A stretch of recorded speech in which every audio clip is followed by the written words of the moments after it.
I'm going to give this a couple more minutes because I'm going to just expect that within 2 minutes there's going to be a couple people running up those stairs.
We're all here.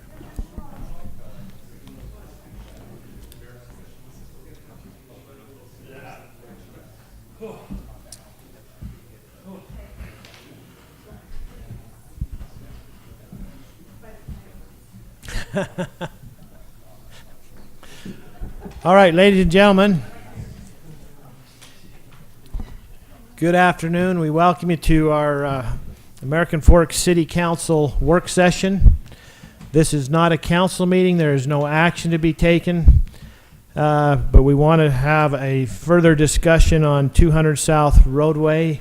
We've had several meetings, public inputs, but it is on for action tonight. We just wanted to nail down some final things on it. And so that's our purpose of meeting for the next hour. Again, so there will be no action for at least the next hour and a half until council meeting. So this is going to be kind of a tag team event with our staff. And I'm going to turn the time over to David Bunker, our city administrator. Thanks, Mayor. Appreciate that. Just along those lines of this meeting is a continuation of some of the meetings we've had in the past, some of the work sessions, the open house, obviously, and other city council meetings. There has been a lot of work that has gone into what you see before you in the packet and what has been provided. There's been some modifications, and that's appropriate. And the modifications probably won't stop here. What you have before you is a concept, is a cross-section of 200 South that could be used. But as we get into the design, there may be more modifications. There may be a need to adjust roadways to one degree or another to take into consideration things that are on-site, ditches, head gates, things in the roadway. So we will have to adjust even more. Potentially, depending on what the design, what the engineering comes back with.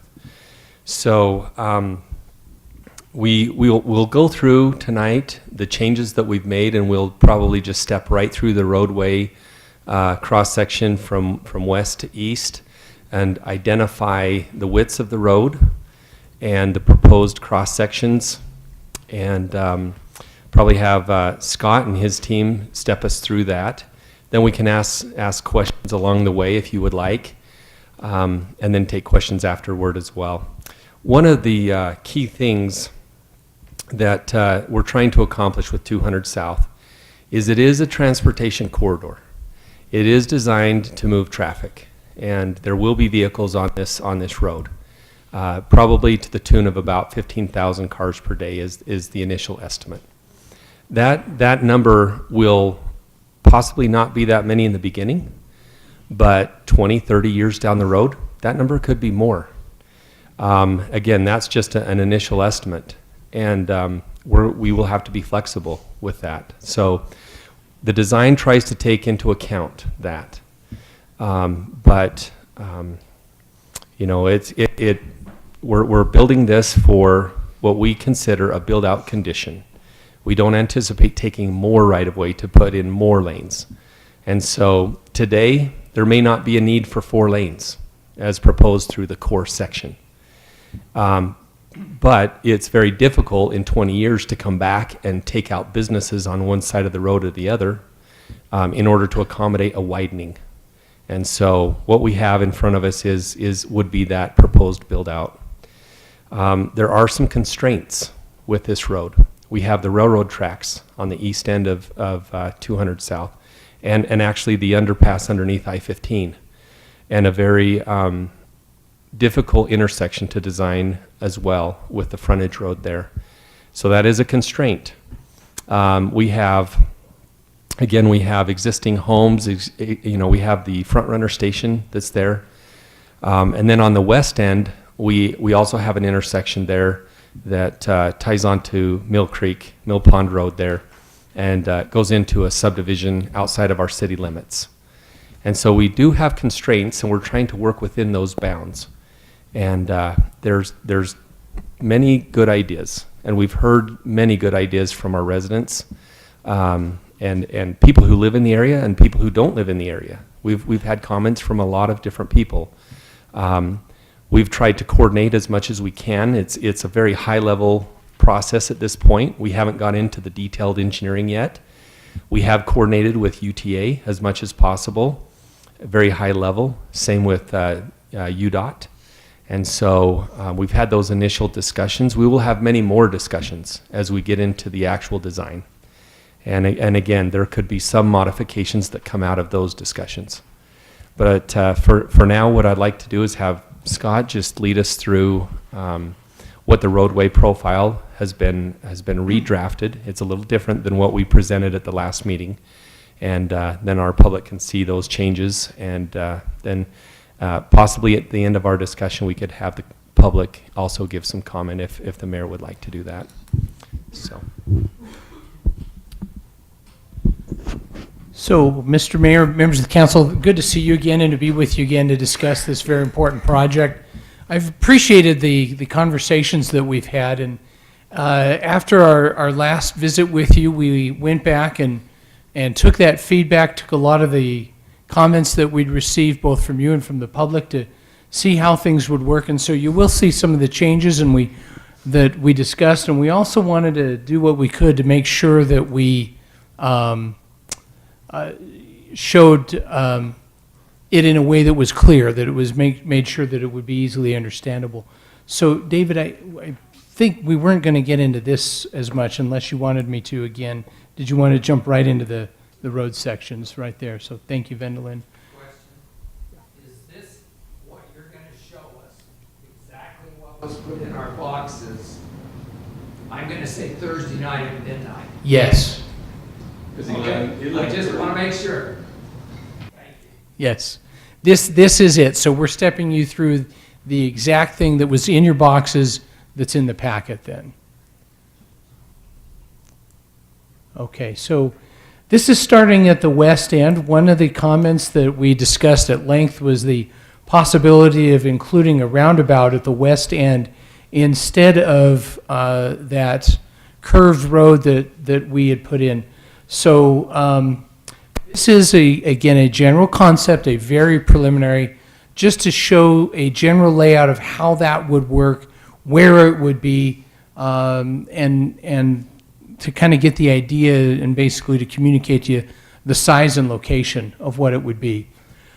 So we have not done analysis on the roundabout, how it would work, if it would work, all those other things as staff. We just took it and said, if we were to do one, this is where it would be, this is what it would look like. And so this would be how it would look. At the north end there with, with Mill Pond Road, we would transition that into the existing road that is there. And so we just kind of show it as ending, but the idea is it would transition into that road, connect to the road into Lehigh to the west, and then to the south to a future road that would go through the TOD and all the way down to the south, where if the Vineyard connector's down there, that road would connect.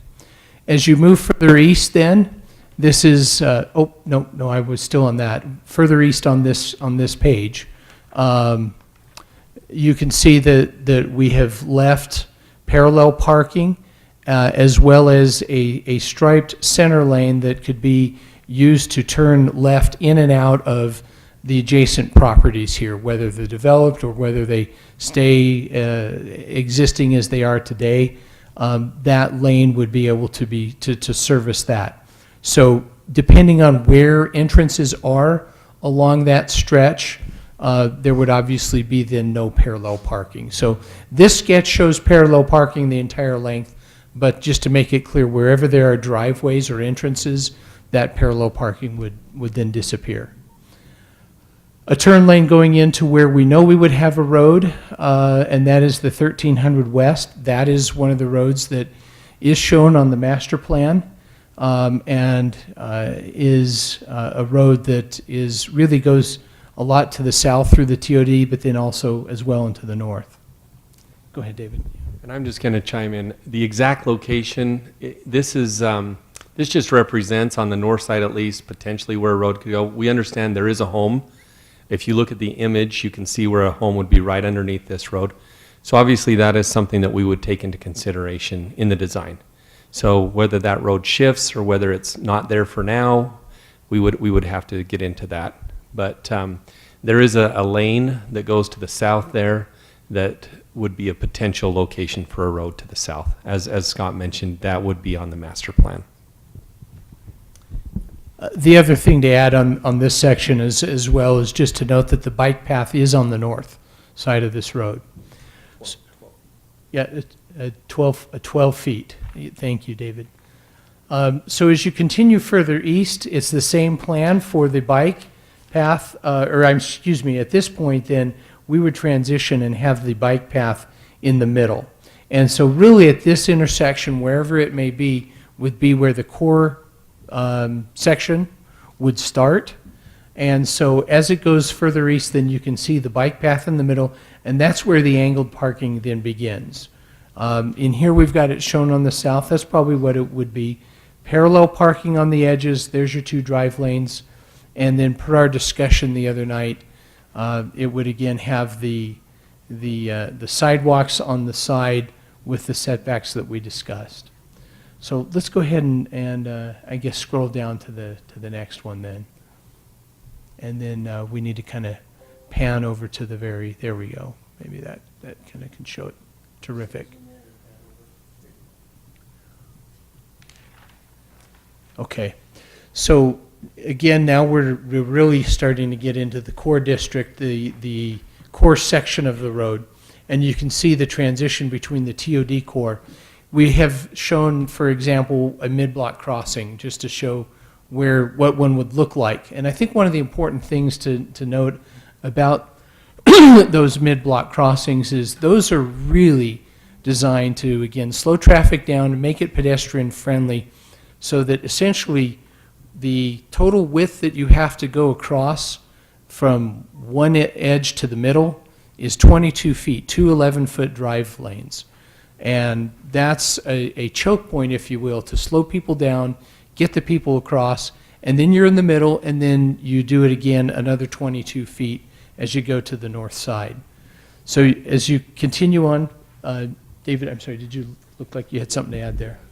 So you'll notice in this schematic that there's no driveway cutouts or access access points to fields, things like that. Again, we're going to have to get into the design and look and see how we would incorporate all of those elements and work with the property owners in order to make sure that they have access to this road.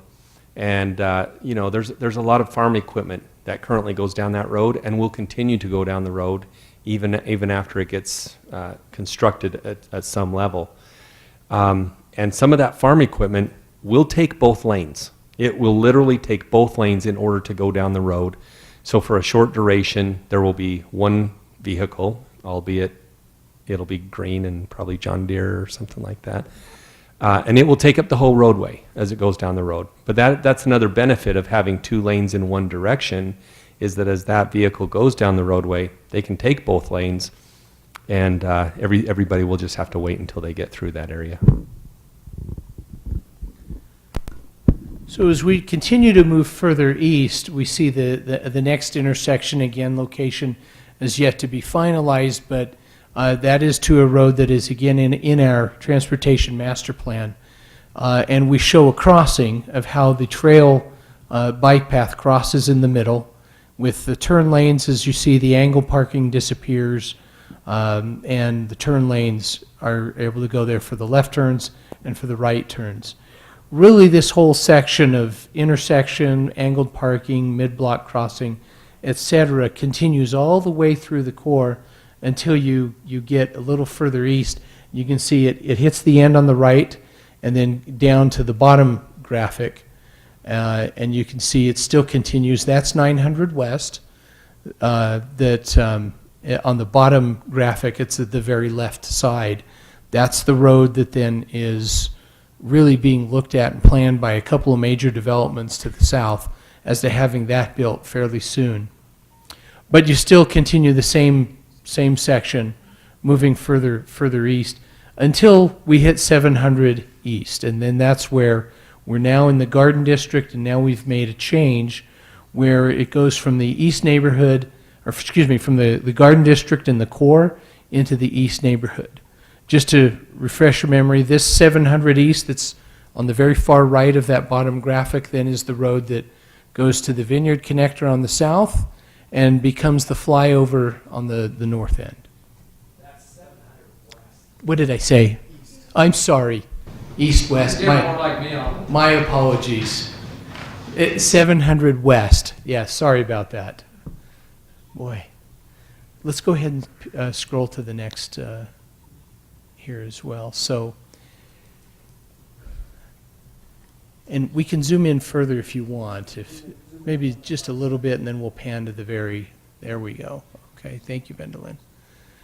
So now we have this transition at 700 West, where that would be a signalized intersection, and probably one of the most important intersections in the entire TOD.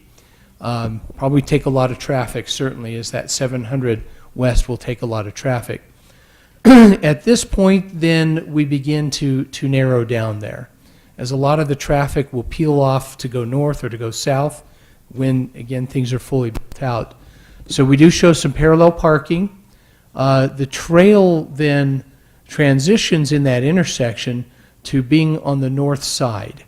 And so it's away from those existing homes, but it's over there with parallel parking on both sides.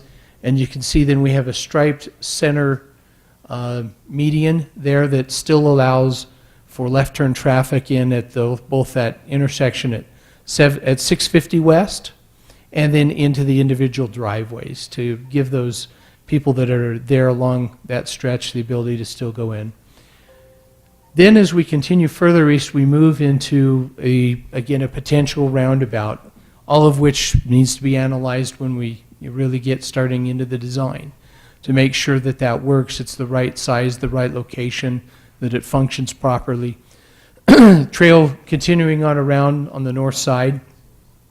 But that really then kind of sends a message of we've left now the really core heavy area of the TOD at that roundabout.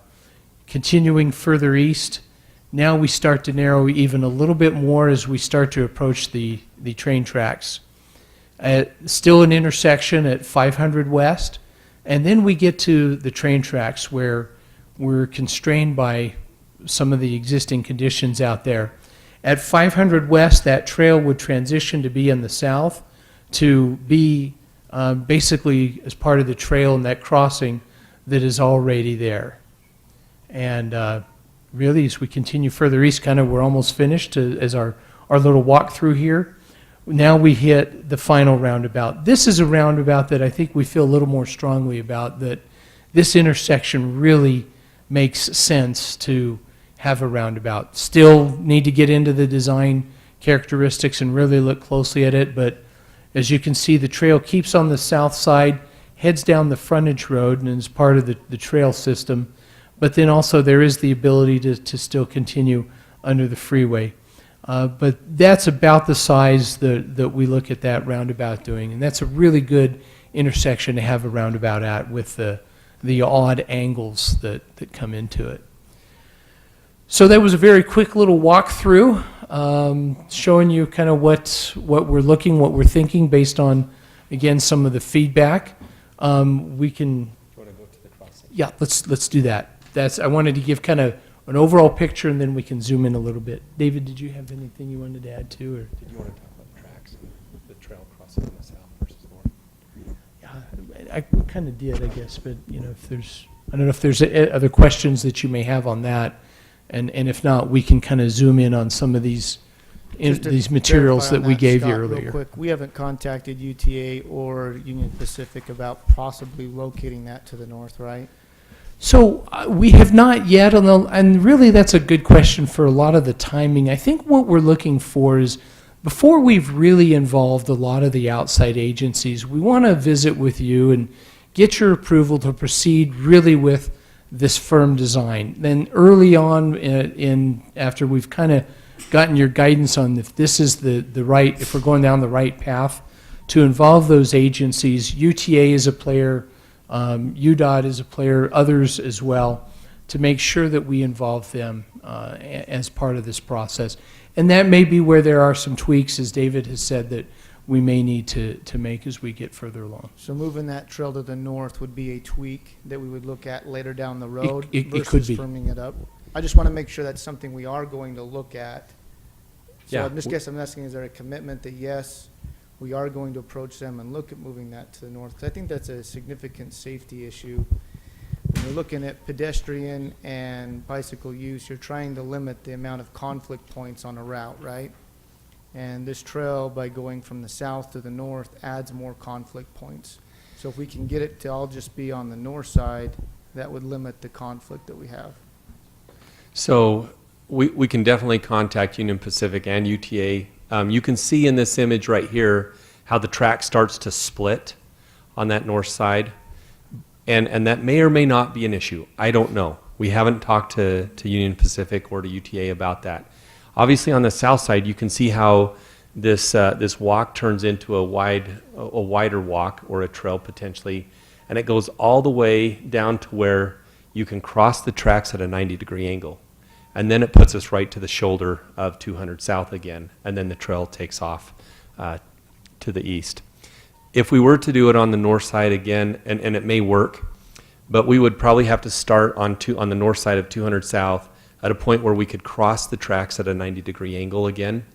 And then we, instead of having, basically a long entrance section on the south side, on the north side it would be on the east portion of 200 South versus, the other. Because we would come 90 degrees across, and then we would need to come down to 200 South along the north side of the track. So that is a possibility. I don't know how, the track splitting at that point, if it complicates things or if it would be just fine with Union Pacific, I don't know. That's something that they would have to look at in their design. Of course, it would take approval. How does that crossing work? Is there some sort of, there's bars or like the one that's currently there? It's kind of got a fence and they're offset. It's going to go around it. And how do you cross the actual track? You just take it out? Can you zoom in on that? The little, Yeah. you can't see it. Have lights. There's no arms or. There's no arms. Literally just crossing. And the place stops. So- Nobody uses it. We watch the bikes, and the bikes will come up to it and just hit it. That'd be great. No, but I've never In all the years it's been there, I'm sorry for butting in, but in all the years we've lived there, we've never seen anybody use that crosswalk. But it would be, I'm sure that this crosswalk was a requirement by the train, by Union Pacific, and because their right-of-way with those tracks through there probably supersedes our right-of-way on 200 South, we would be subject to their requirements. So so it has a fence system where you kind of have to snake through there. There's a little light that flashes, but there's no arm that stops you. So that's what the crossing looks like. I think if you look at that from a bicycle perspective, you're cruising along and getting off your bike. You then have to walk it through these areas, and that's why you don't see any bicyclists use it at all. So, And even if it's on the north side, we may not have any kind of a different design than this. So It's a tough cross on a bike, whether you go through that area, whether you stay on 200 South, because those tracks come at an angle, so you basically come down the right side, cross as much, perpendicular to that as you can, but it's a rough cross no matter what. I'm guessing a lot of strollers might use it, things like that, moms are out walking. Bikes probably just go in their car. Do you have any idea how many times a day the train crosses that area? Every 20 minutes. That's not every 20, 30 minutes. All day long? All day long. Just, I have no idea. That's All why day I'm long. asking. That's a lot of. The front row. the front runner system obviously goes through the area much more than the. He doesn't go down there very often. But when they go through and they have a long train, you can sit there for, especially if you live down there, your time's a wasting. So, but it's quite often that front runner goes through there. And at this location, the speeds are quite slow with front runner, just because they are just pulling out of the station or just slowing down to the station. Now further down on 100, the train's going through there at a pretty good clip, the front runner. That So. just seems to me to be a lot of trains is all I'm getting to it. It's going by two, even 3 times an hour, and we're connecting this to a major, quote unquote, bike walk path with a lot of people on it. Just a little concern is all. I agree, and this is one of those constraints that really are handcuffs for the city. We really have no ability to move the tracks or do anything different here. This system, the tracks and I-15 and all these major corridors, they act as a barrier wall from one part of the city to the other. In order for us to take our pedestrians and our bikers across, we really do have to get to an approved location to get them across. And there's really nowhere along that corridor where the train is not there. We're constrained on crossing really at this location. And I have the current front runner schedule in my hand here. Thank you. And starting about 9 o'clock in the morning, it's once an hour until it gets to about 5. And then it goes every 30 minutes after that. 30 minutes after 5 o'clock And before 9. and before 9. So the rush hour, they're Two rush morning. morning and night, morning and evening, yeah. But don't you also have to count your train going back the other direction? Yeah, you would, because it's single track. Yeah, it's double that. So it's twice an hour. Each direction.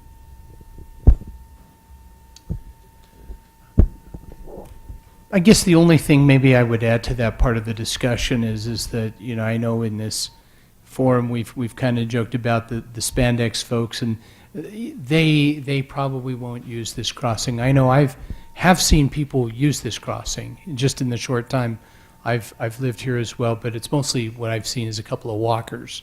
Not many, but I think we would anticipate there would be more as this area develops and this trail continues. Anyway, why don't we go ahead and look at some of the details that we've shown as well, some of this material. So let's maybe zoom in on that first one. Thank you, Vendalyn. So this is 200 South. This is in the west section. This is a kind of a typical section that we wanted to show, is really looking in a little bit more detail what we're talking about.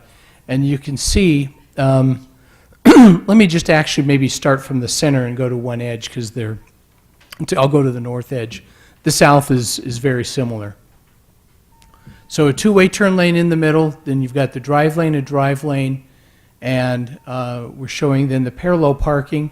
And then there's this area that we've been discussing at quite a bit of length with you after you get past the curb and the gutter, as to having these planter boxes, these trees that would have a tree grate, so that you could still walk over them. And if you can picture the metal tree grate with the tree growing up through the hole in the middle, very common in an urban setting. And then you hit the 12-foot walk and bike path with, as we talked about last time, then an 8-foot building setback. The south side is pretty much the same thing, except for behind there's a 4-foot sidewalk and the 8-foot building setback. On that topic there, Scott, just real quick, I wanted to get Tim's opinion on this. We're requiring this 8-foot building setback. How are we going to ensure that it's sidewalk? Or is that something we're going to require them to put in? And if so, if it's an easement, is it really an easement, or is it a city taking? Because an easement to me says, hey, you can do what you want on your private property so long as it's not a building on there, right? I could plant a flower bed, I could plant shrubs, but if we as a city are saying, hey, you have to put cement on there, and you're going to be required to allow the public to walk on that property, I'm afraid if we get into a situation, some judge is going to look at that and say, that feels like city property that you've just taken and didn't pay for. Does that make sense? Maybe, yeah, okay. Go ahead, Tim.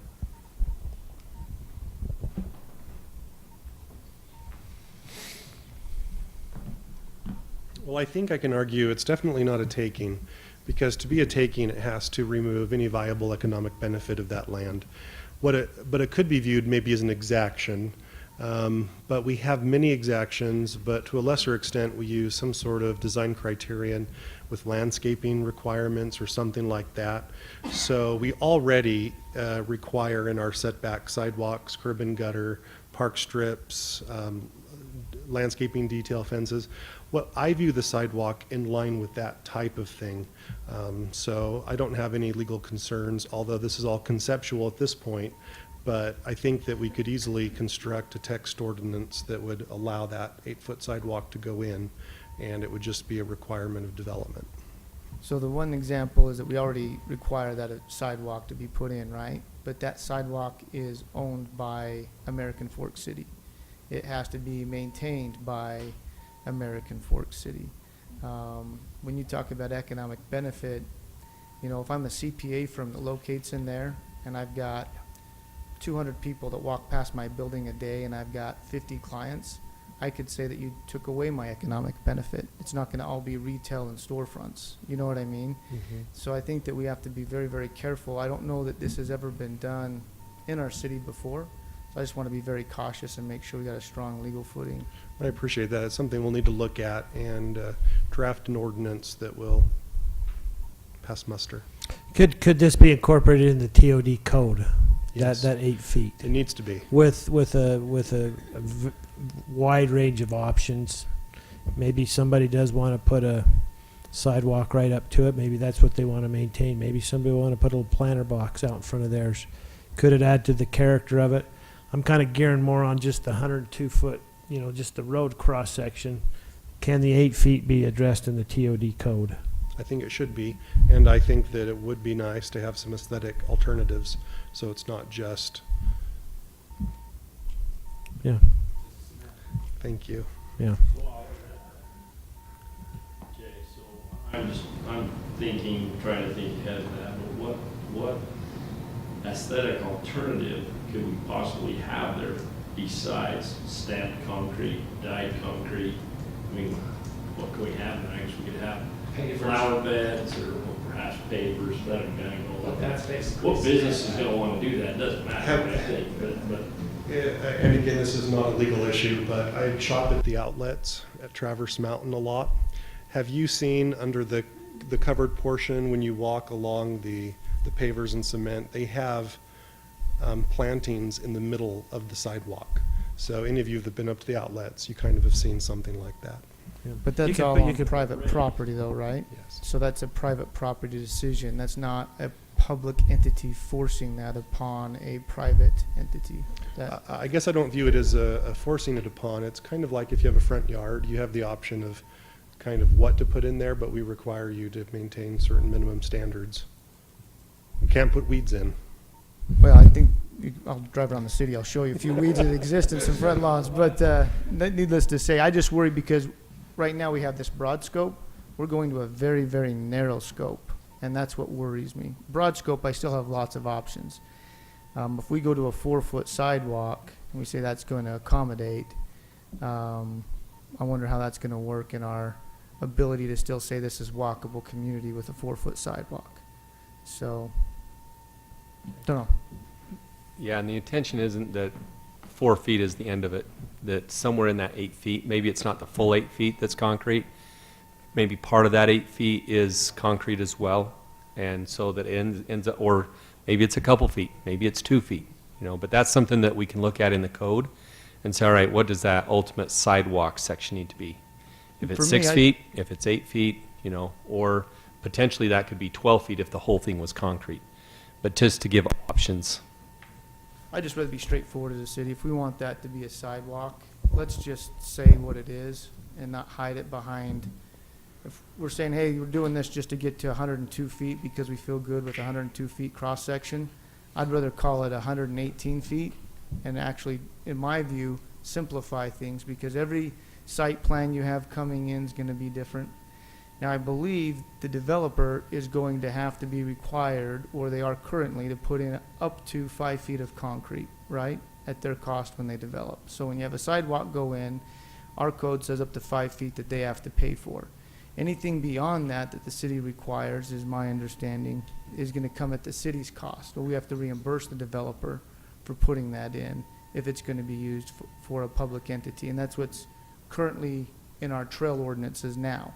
So I just want to make sure that's clear as well, that if we do go that 8 feet, we as a city are going to have to come in and pay for that extra 3 feet of concrete that's going to be put in.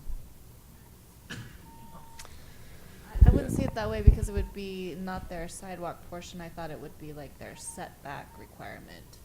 Just like if we have commercial businesses now, they have a 30-foot setback requirement, or in some cases a 40-foot setback requirement, and then we require them to put in a specific amount of trees and shrubs, and that's pretty specific to me, and this is quite a bit less land than that. So when we put a trail in, and a developer goes into a neighborhood and they put in a 10-foot trail, we have to pay as a city for that extra 5 feet of concrete that's put in, right? We reimburse the developer that extra 5 feet of concrete.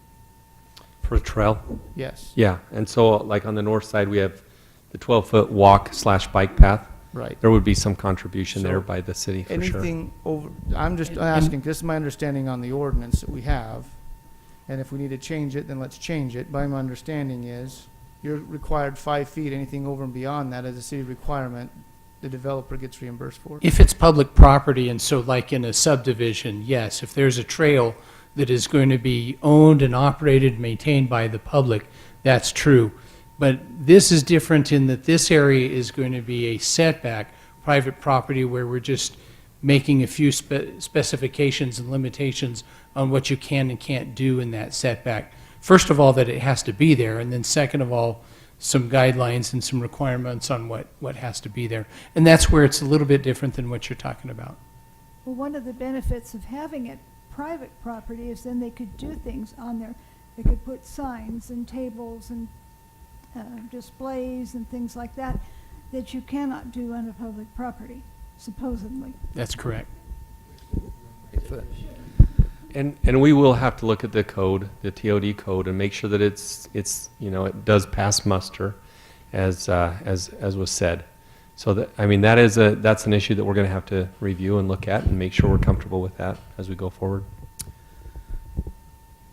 because I have a hard time visualizing some of this, and I was bored, I took a tape measure to work today, and I walked around downtown. I literally was measuring sidewalk widths downtown today. And let me just give you a couple of points of reference. Downtown, Right here, right across the street. So we're talking a 12-foot walk bike path. You got white up at the top, that's the 8-foot building setback, and then you've got 12 feet of bike path. In front of the city administration building, the front door, so you're looking south, from the wall just to the side of the front door to, oh, you're good. Right there where your arrow is, right there under where the white is. If you go from the building to the curb, 13 feet roughly is the width of that sidewalk. So that's what a 13-foot sidewalk looks like. Now, right where that car is, where the little X is, I'm going to say it's a car or vehicle, there's a planter box there right now, roughly, somewhere in there. If you go from the building to the planter box, it's 8 to 9 feet of usable sidewalk. Because you've got that planter box is set off from the side of the curb and takes up some space, and depending on how much is flowing over the planter box and stuff. So you're 8 to 9 feet. I'm not making a judgment call. I'm just presenting some facts. If you go to the left, what's around the corner first, on the city building, right there in the shade, that sidewalk, right above your arrow, that sidewalk is 8.5 feet wide. Right there. That sidewalk is 8.5 feet wide. That's a good-looking one. That's one of our better ones. Go across the street to the bank, if you would. These pictures are astounding. Thank you, Vanderlei. Okay, the bank on that little sidewalk is sitting 8 feet away from the edge to the orange brick. If you go right to where the door is, there are 2 pillars to the side of it. Those pillars each take up 2 feet. So between that pillar and the edge, you've got basically 6 feet. Again, I'm not making a judgment. I'm just sharing some information because I was bored today and I wanted to see what 6, 8, 10, 12 feet was going to look like. I see people, because my office is close by here, I see people walking this all the time. Groups of 2 or 3 bank employees at a time. They're maybe on break. Sometimes as many as 6 or 8 or 10 of them. And for some reason, they seem to have these big jugs in their hand. And they used to just walk up here and and some of them are the 32 ounces or whatever, but they're out walking. And that's just, again, to give some perspective. Yeah, that's the stay home, what do my kids call them? Stay clothes. The kind of jammy things I call them, but it's their sweatpants and stuff that they wear at night. So that 12-foot walk path, back to your picture, it says walk/bike, and it's 12 feet wide. So that's 12, plus we've still got 5 more for the planters. So really that's 17 feet wide in between the planters. Is that correct? in between the curb and. From the curb to the building. From the curb Building setback. to the building setback. And then you've got another 8. So really, we're talking 25 feet from the edge of the building to the edge of the road. Would that be correct, Clark? Okay. And again, not judgmental, just Sure. And that's pointing for out this something. section, and maybe let's move on to the next And one. before we Because then go- it's different. Is that bike path striped at all down the middle? Is it just, We would I probably realize stripe it that's down a the middle. detail and we down would- the ways. Correct. We're going to try and make it like a 2-lane highway. If you're on the right, you go that way. If you're on the left, you know what I'm saying. I'm just curious. Yeah, most likely, again, that's a detail we'd look at. Again, but- just but- for perspective, but most that's what likely. we're doing downtown right now. And this is in the west section, which is a little bit more residential, a little bit less density. Realize But Sure. as we move into the other pictures, the numbers are still the same. They are, some of the, although the location of the trail changes. Let's take a look at this. And here we are, in fact, and this is where, as you can see, it's a little bit different on that north side because the bike path is no longer on the north side, it's now in the middle. And so maybe, I don't know, David, how much you want me to really, I should get into details, or Mr. Mayor, how much you could, but I don't want to just read this to you, but. 20 minutes, and Okay. we probably ought to. Sure. I want to have plenty of time for questions, Q&A. Sure. So, but I don't want to skip over either. So, Just talk on that- fast. Just, maybe I'll just give just high level again, the trail is in the middle, it meanders from side to side depending on where the angled parking is. As you see from the previous pictures, that would flip back and forth. We are looking at still at the same. Vinil, and I'd really like to maybe focus a little bit, if you could move to the next one and look at the mid-block crossing. Unless David. Well, just go back to that one just real quick. One of the things that, you know, we've kind of looked at with having the trail in the middle, if you look on the south side of the trail, there's the diagonal parking. You know, those are stationary vehicles. It's pretty safe to walk past one of those vehicles. We would actually put some concrete bumpers or bumper blocks there so that cars can't back there or pull forward where their bumper hangs over the trail, so that we can keep those cars back at a certain distance. Then with the planter boxes there, again, there's a 5x5 tree grate, and this is a typical, and we don't have the exact details, but a planter box, because that gives another buffer to the travel lane that's on the north side of the trail. So we don't want the trail right next to a travel lane, or where someone could fall off the trail, or their bike could, you know, drive off the edge of a curb and gutter section and then be in a travel lane. And so when the trail flips to the other side, the diagonal parking flips, and so does the tree grates and the planter boxes, again, to protect the people that are on that trail. So that was kind of the concept behind this. So you just made my point, David, for no parallel parking. I said parallel. I said the same thing last week. We have that 4-foot space. Mr. Hawthorne got up and said that we needed that for friction and everything else. But you're saying the exact same thing that I said, and I said, I don't think we need that 7-foot parallel parking. So I think the friction is for the cars. The parallel parking is the friction for the cars. Right. Again, on the edge, we would have a tree grate before we get to the walkway. It's still that travel lane that's right next to that area. It's Yeah. the same exact thing we were talking about. Yeah. Except we were in the core section Yeah. when we talked about that, but it's the same concept. If anything, they're gonna be going a little faster here. And that's one thing I'd love to hit before we get to the end, is what's the speed? We've talked about all kinds of things. We've talked about what we speculate the speed's going to be. I'd kind of like to know what the speed's going to be in there. But that, again, I totally understand your point, and I'm with you. That's what I believe in trying to get rid of that parallel parking, that extra 14 feet that I didn't think we needed in that section. Because we're not going to have residents wanting to park out front in that section. That's making my point. I thought, yeah, those trees, the grates, the bumper between there was enough.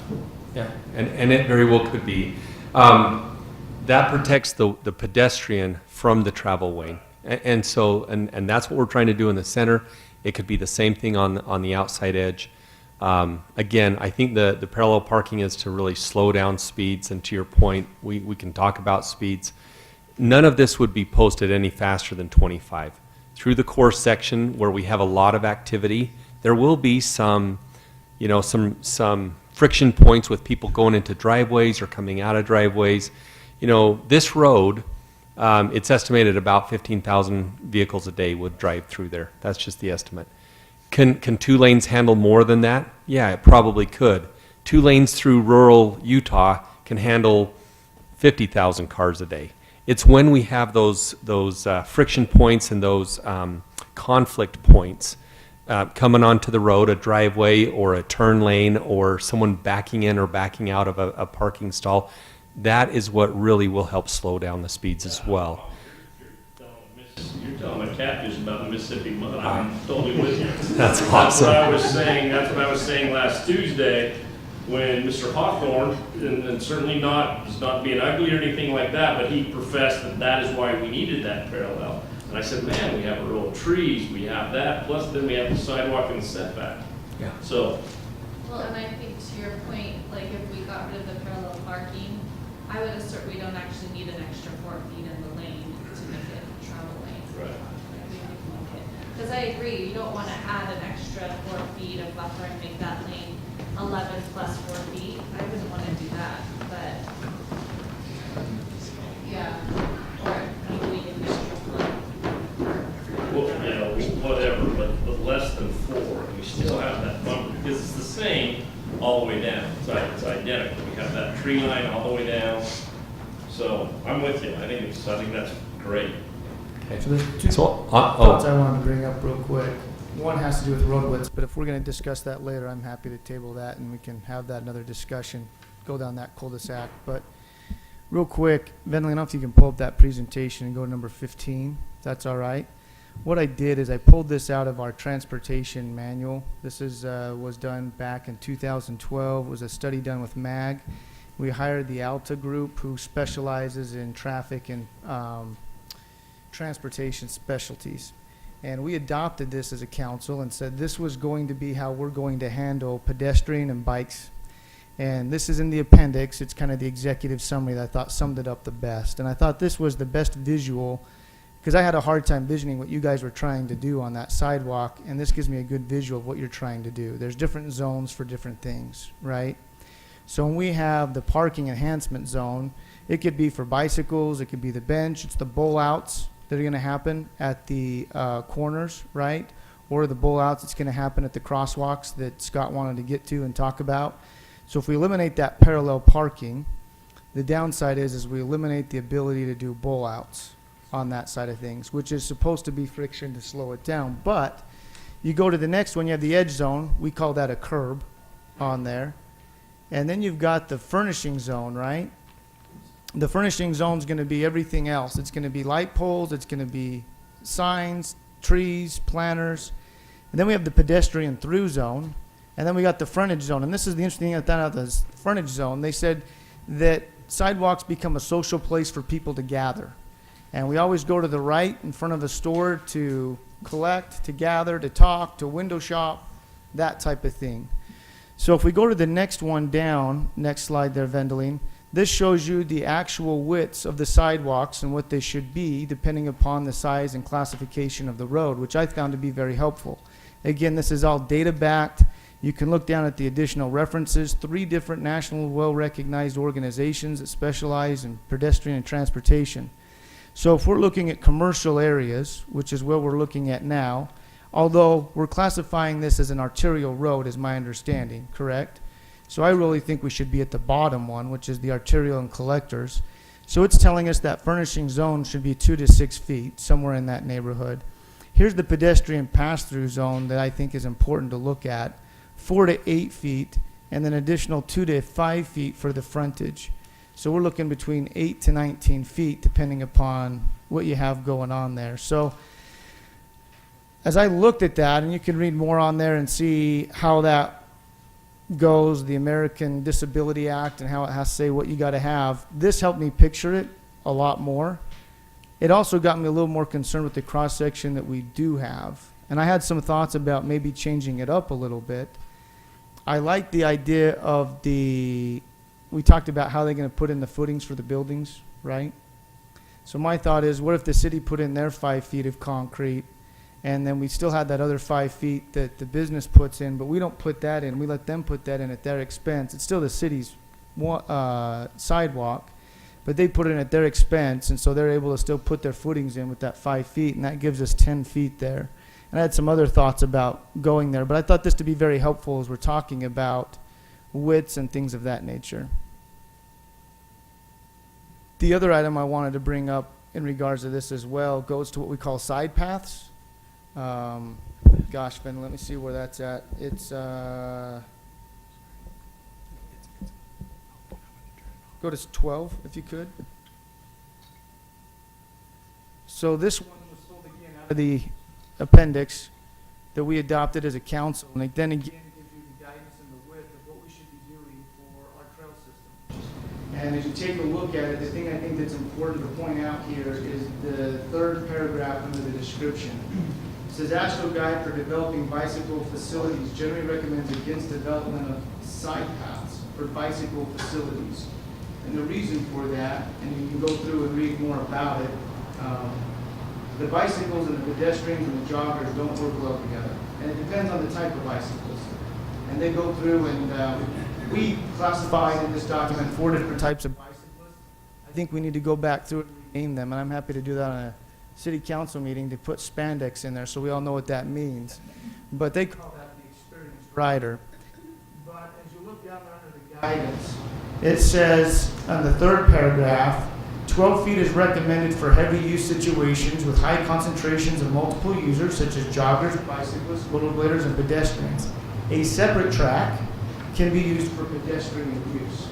So when you look at a thoroughfare, I see that as people going from point A to point B and they're going. That extra additional 5 feet off the side is that gathering place, or it's that frontage zone that we just talked about.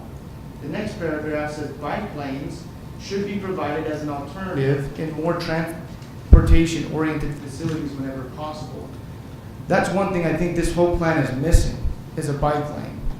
That's one thing I would love to be able to see if we couldn't fit in there. Let's get rid of those 2 lanes. I think I can show and justify where you can move 15,000 vehicles a day. We show in our transportation 2040 plan that 300 North is going to move 21,000 vehicles on a major collector road. And that's in 2040. We're showing this one, I think David said 15,000. So we got another 7,000 vehicles a day that we could still fit on a major collector. Now, we need to look at that closer, and we compare apples to apples, because I take a look at that, that's something to see. First East right now, we have a significant amount of traffic that's on First East, and it's working, and it's a major collector. It's not an arterial road. So I think if we're looking at this and saying we want to really make this bike and pedestrian friendly, I'm worried this is bikes and pedestrians are taking a backseat to vehicular traffic. And my whole thought of us getting together and getting Mr. Hawthorne on board and going through and redoing everything was to sincerely make this a walkable bike and pedestrian friendly community. There's more we can go through, and I'm happy to keep showing you more and more information here that I think justifies the reason to relook at those cross sections, narrow the transportation corridor, and give more safety mechanisms for our bikes and pedestrians if we really want them to be able to use this. Otherwise, we can build it, but if it doesn't feel safe, and it says that over and over again in the material, no one's going to use it. So, a few thoughts. Vindelin, I'm sorry, whoa, that was loud. Vindelin, could you switch back to that previous presentation that showed like frontage zones and all of that kind of, not that, but it showed the frontage zones. I just wanted to, there, or wherever it was, whichever one it was. I just kind of maybe wanted to point out, I can't really show.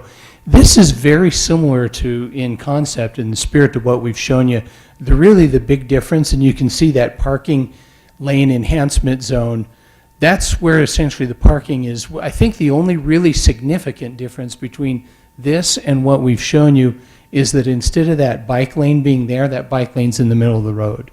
But other than that, I feel pretty good seeing this, that what we've shown you really does fit with the spirit of that drawing right there. Only other than that they say that bikes shouldn't be on that path. So we need to provide an alternative bike lane. If this is a transit-oriented development, again, our guidance from our consultants say that that should be a separate bike lane, should be provided for your experienced, and I'll show you it so we can look at it in Clarkson. Which is what the middle serves as. Well, that's the problem. They said it should go off of that. It needs to be a separate bike lane on the road, not on a shared path, and not a side path. So if we go back again, Vendeline, to the, sorry, making you go up and down, but if you scroll back up to that section where it had the side paths and talks about the side paths right there, you look at bullet point 4 under guidance, bike lanes should be provided as an alternate for more transportation-oriented facilities whenever possible, because they don't play well on a side path together. And you can read more about it. It talks about it up there in the red as to the reasons for that. It's because there's more conflict points. I know Clark's told me he always feels safer being on the road with the cars than you do. Anyway, slide 10, Vendaline, if you go to that real quick. This is the one that breaks up the types of bicyclists. This is the one where I think we need to change the strong and fearless to the spandex crowd classification. It goes through, and this was done in the city of Portland, and it's been tested nationally, and they say these statistics hold true nationally. So as you take a look at it, those top two categories, the infused and confident, are going to be the ones that I would call your commuters. Your interested but concerned are going to be your moms and dads that have kids on their bicycles with them. That's the crowd that's going to use the shared path. But the other two categories are going to be the ones that's actually using a bike lane, and that's the one that they're saying we should create just according to the 3 different national standards that are out there.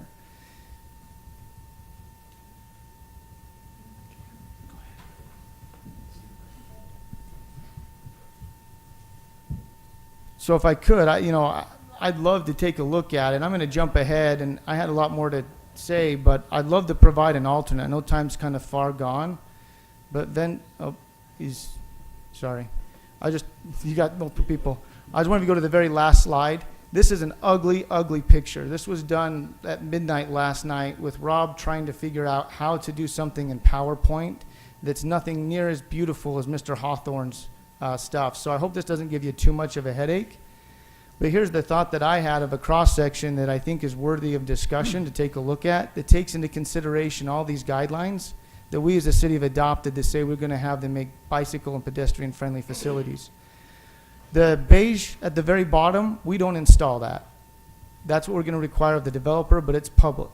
It is ours, but just like they have to put in 5 feet of sidewalk, they put in that 5 feet. Right now, we put in that 5 feet of sidewalk at our cost. We do the 5 feet of the furnishing zone, whether that be trees, poles, lights, whatever that is, we leave that 5 feet. 2 feet for curb and gutter, 7 feet for parallel parking, and then they have the 3 feet buffered, and that's, you already had that built in already, that 3 feet, but it wasn't identified on the chart. That's where you put the T's a little bit lower, right?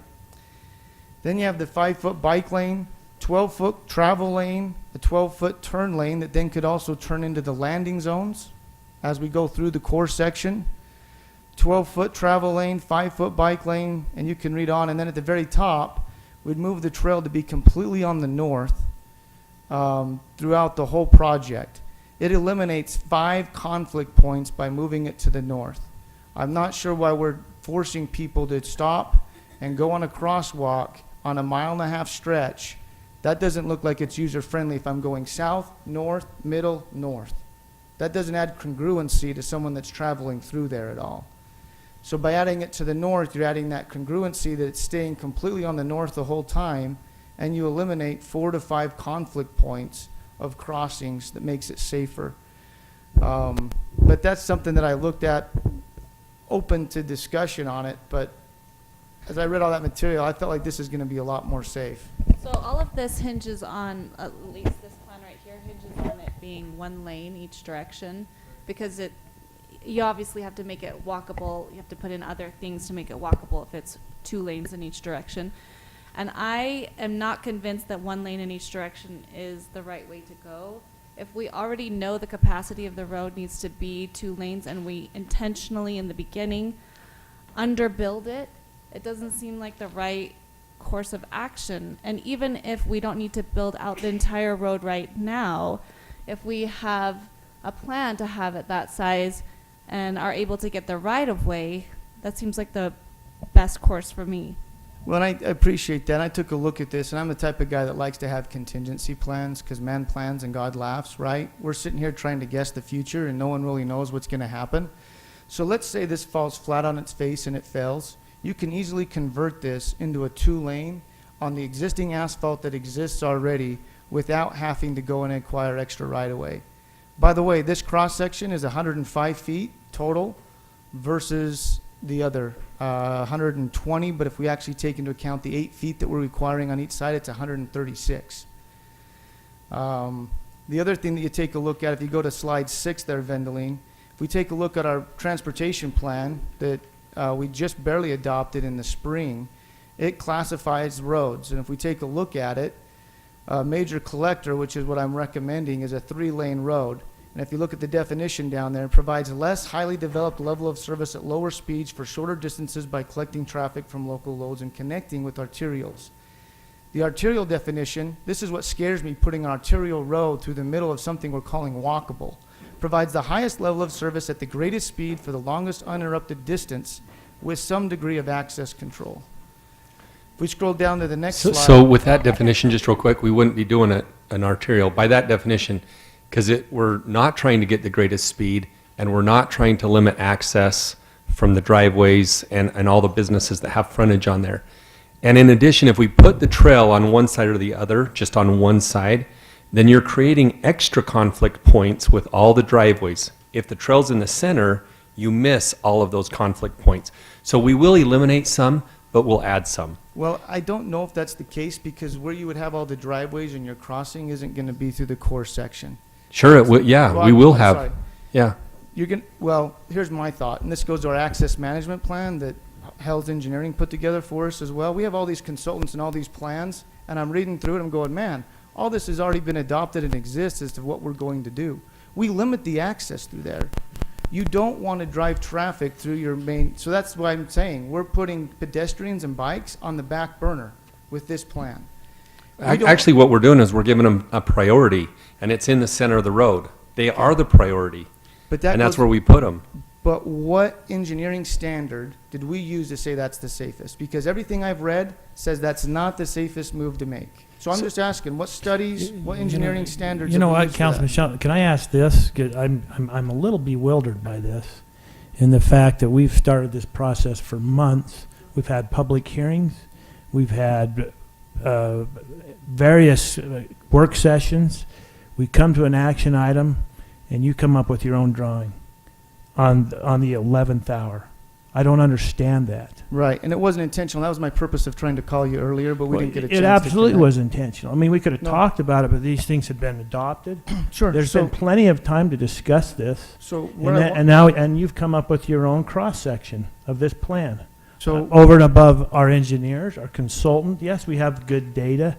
I'm just bewildered by the 11th hour antic of your thought processes in this whole thing. And taking it and rewriting a 2-lane to a 1-lane and your interpretation of that.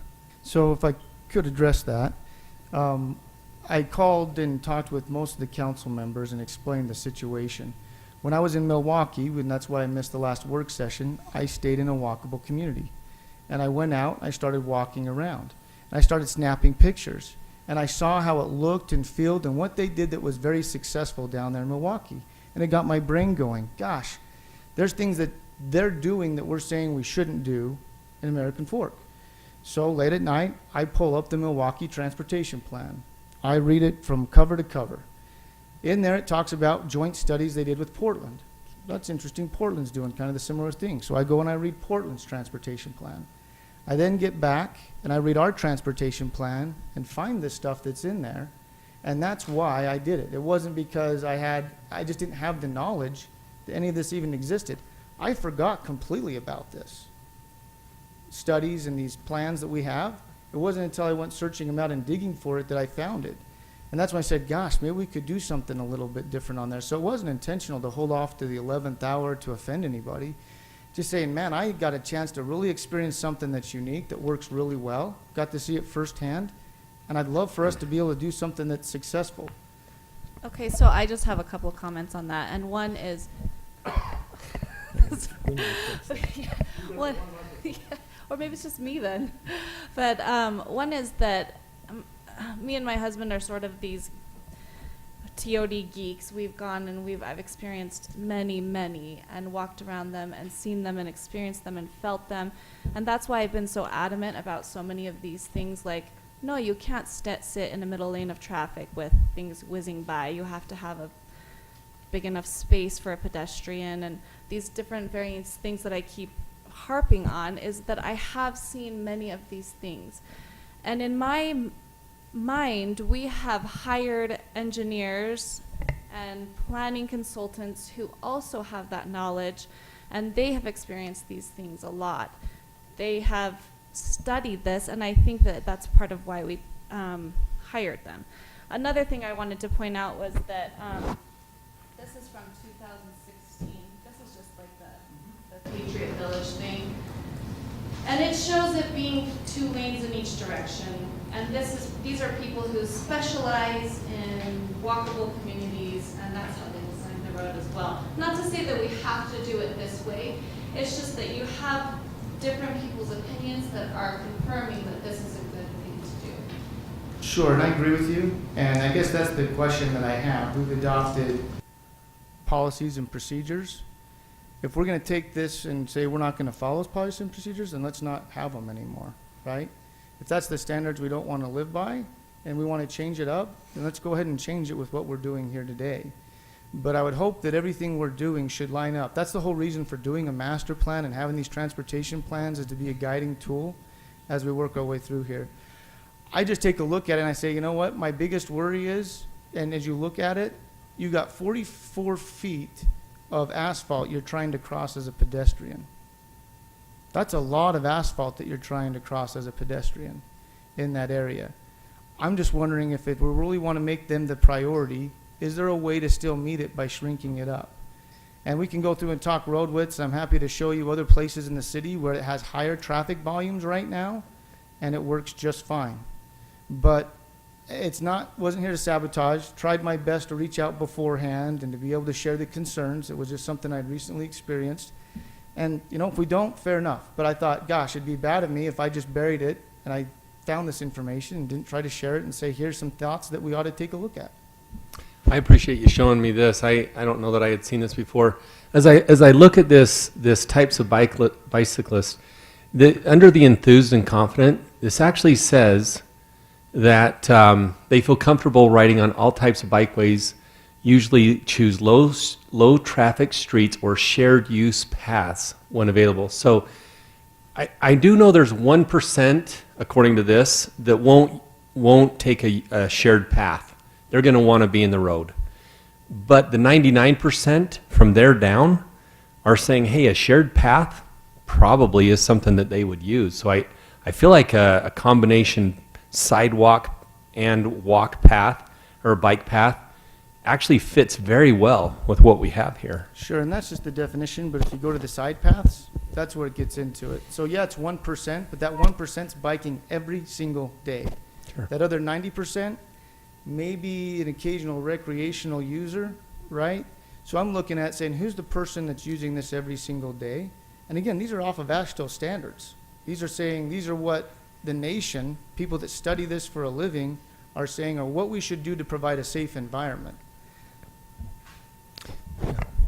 No, we didn't have 99% that were doing that, because the bottom 30%, which is nearly 1/3, is no way, no how. They're not going to bike at all. That's my group. And I don't want to be walking along a sidewalk or just minding my own business, looking at something and having biker whiz by. Bicyclists whizzing past me or into me, which has happened once. Oh, no. But I would feel safer if we had walkers on one side, you know, regular pedestrians, and then bicyclists a little separated. Okay, I do have one thought on that. And one is that if you're coming in and out of a business, that's a different type of pedestrian to me, because you're kind of looking around different directions. You're not just walking along. But if you're in the center trail, you're definitely headed down and walking down. And I would have to say, some parts of the Murdoch Canal Trail are split between pedestrians and bicyclists, and nobody uses the pedestrian. Everybody, all pedestrians and bicyclists, use the wider trail, because they split it. Yeah. So they'll split it for I think it's about 5-foot trail for pedestrians, and then about a 12-foot trail for the bikers. And everybody just goes on the 12-foot trail because they're more comfortable. No, it's split, yes, no, it's physically split, separated, yeah, no, that's a good. And I think that's the reason for having the bike lane, is you're not gonna get people, or the bike lane's gonna be designated bike lane, right? You're not gonna get pedestrians that say they wanna go walking in the bike lane, and so it really takes out. And what would be interesting is if that 1% of the daily users, is that 15% of the daily users that are using it? Is it 50% of the daily users? What's that gonna remove off of the trail? I don't know. I think we can go rounds on this forever, but I gotta tell you, I'm, when I ride, I'm part of the spandex crowd. I don't ride often enough. I'm not going near that place as a rider. I'm not going to worry about going on a path. The only path I like to ride is Murdoch because it's wide enough and you have, if you're up there early in the morning from 5:30 to 8 o'clock, there is a massive mix of people with dogs, bikes, the whole thing. All on the same. All on the same path, except for those places where they designate split. I can't see people cruising down this thing in the middle of, for this, what's our core? 0.25% of a mile? What's our core? Is it 50? Is it I think half it a was mile? closer to half, wasn't it? We should have written that down and a bit more. So if you've got a commuter, and this is flying in the face of all the studies and research that's been done, if you got a commuter that's going to come down here, because I fly in the face of research, that's why, they come down there, they're going to be turning in, or they're going to be taking the dotted line into the train station and going that way. And I don't think we'll ever see them going down that middle section. They very well might. The whole thing for me with that middle section was for that walkable community. And you and I had a discussion about crossing all that asphalt. And I told you, the trail part of the asphalt didn't bug me. But maybe in those other sections, and that's why I wanted to know how much speed there was, how fast it was going to be, do we raise those? That makes the street department so pumped when we put, raises in there for the walkways that go across there. They just automatically slow people down and things like that. So I don't feel like, Rob, and I appreciate you doing this because I was a part of this as well, and I didn't remember it. And that, wow, I almost classified it a development. When we had the Dentaro thing in here and we learned all this stuff and we went through all this, it was vital. I don't think in this half a mile, 3/4 of a mile section, that I'm sweating that down the middle. I think the reduction, where I've always said, can come to that 14 feet by pulling out the parallel parking. I think the people they're just not going to be, in my mind, people blowing down that middle section on bikes in a hurry. I just don't know why you do that. And if not, 12 feet is ample space to, Barbara, allow you to walk and have someone go around you and on that section. So I like the trees, I like the surrounding area. I'm not as worried about that at 25 miles an hour, and maybe they're signaled, maybe they're warning, something like that. I don't sweat that as much, and I appreciate what you've done. You've forgotten more than I'll ever know about this, but that section where we have it in the middle and not on the north side and not on the south side, I just can't see that being a thoroughfare for any kind of biker. And I agree with you 100% on it. And that's why I'm saying that's why there's a need for the bike lane. And that's exactly what Ashto's saying here. That's the need for the bike lane. On the north side, No, there's no bike lane on the north side. there's a path. Okay, there's a path. That's the same path that converts to the middle, right? You Right. said no one would ride on or go down. So I'm agreeing with you 100%. That's why I'm saying that crowd. But those people who are coming, this is what I'm saying, those people that are coming down that wouldn't ride in that middle will be taking that what are we calling the loop that goes, the yellow dotted line that goes business loop. They're gonna take that and go in and park their bike and jump on the train. So I guess what I'm saying, I'm taking that bike lane from the east to the west, all the way through the whole area, not just the core. You got that bike lane all the way through, all the way to the tracks. that's gonna be able to be there to provide that safety, because they're gonna be commuting more than a half mile if they're biking, right? Not in that center section, no. Well- They'll take that business loop. If they're coming through there and they're in a hurry or they're whatever, they're gonna make a left or they're gonna make a right turn and go up there and park in there. That's just conjecture. That's just dumb me saying that I think that is going to happen. They'll take a longer route because they can travel faster. Well, it'll actually be not a longer route. Longer in distance, not in time. It's And it may or pretty may much not be. sixes. It's pretty much It might be sixes. 6. You're just saying they gotta turn left and then go up and then. Yeah, so come say back they're down. coming down there, they hit that yellow thing, before they're even to the core, they hit the yellow thing, pull up to the train station, park and lock their bike and get on the front runner. And if they're coming from the east, they do the same thing. And so that thoroughfare that we have where the core sits in there is going to be left for, there'll be people on bikes, just because I'm saying there won't be that many. But I don't know, I'm confident that route would work. And I don't sweat that. I appreciate all you've done. I don't sweat that. I guess in the future, and this is where I come into it, and I forgot about it as well, Clark, and Brad and I flew to Boulder, Colorado as part of this study, and we're very much involved in it, and looked at how they interacted and went from bike path to side path to bike lane. And I don't know if you remember being down there when we went to the bike lane and you had traffic on both sides of you. It was right down there by the Kohl's and the Best Buy. I was worried about Mayor Hadfield falling over. I was right behind There him you go. thinking, Fair don't run over him. But I think that to Stacy's point, we do have consultants that we've paid, and this is the one that specializes in pedestrian and bike. I just hope, and hopefully this is an introduction for all of us to become more acquainted with it, that we can use all of these documents that we've adopted, because if not, and we're not gonna use it, we're just shooting ourselves in the foot when a legal battle comes, right?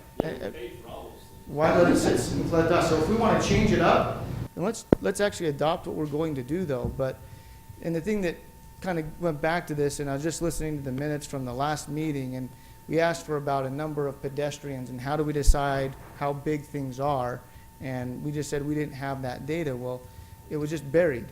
We'd done all that study. We got the experts' opinions. They're telling us exactly what needs to happen for us to have a safe area. It's just if we want to be able to apply that. And I do apologize, the 11th hour. Again, no animosity driven that direction. It was just in a happenstance that all that came into play.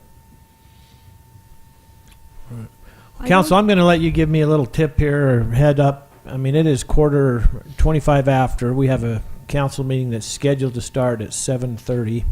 Well, we have a public hearing that's already over. Do we need, it's on the agenda. If you're okay with that, I'm gonna close this work session. We can pick this discussion up on the action item itself. Are you okay with that? Okay. All right, seeing